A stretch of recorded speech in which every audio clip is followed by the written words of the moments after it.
Hello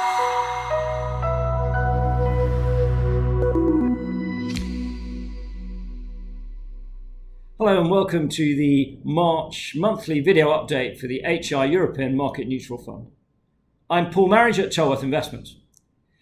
So this was a month that was dominated by banking issues on both sides of the Atlantic.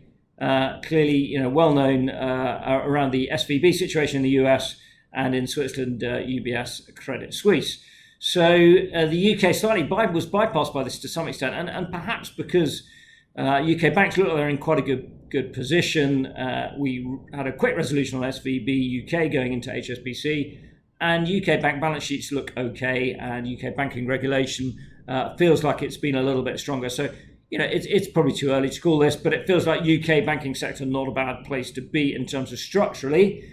Clearly, from an equity level, UK banking and financials has not been great, and we've been overweight UK banking and financials. So that's been a headwind for us this month, that overweight in a market that really didn't like financials. So despite having really pretty good numbers from OSB, one of our bigger players in financials, pretty encouraging set of numbers there, the market was just against that sentiment. So you've got to be patient there, but accept that overweight probably was a bit painful for us, and we need to think about that going forward.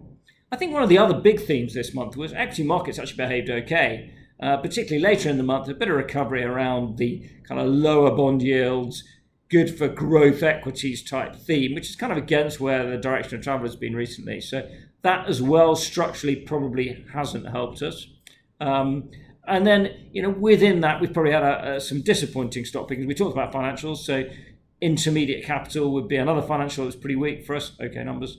And Inchcape, again, motor distributor, slightly weaker numbers. And we're seeing some interesting trends emerging in numbers at the moment. I think most companies are reporting pretty well on last year, pretty cautious about this year, which doesn't surprise.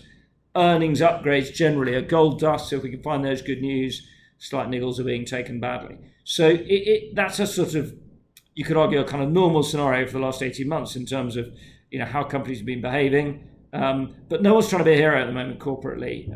People really are cautious about the outlook and don't want to take the risk of being more positive. Although even when we look at the reporting on the UK economy actually looks like it's probably okay and probably doing a little bit better than expectations. Definitely those worse expectations look pretty awry now. It looks like we're being pretty resilient economically. Both consumers getting used to higher inflation and higher rates at the moment.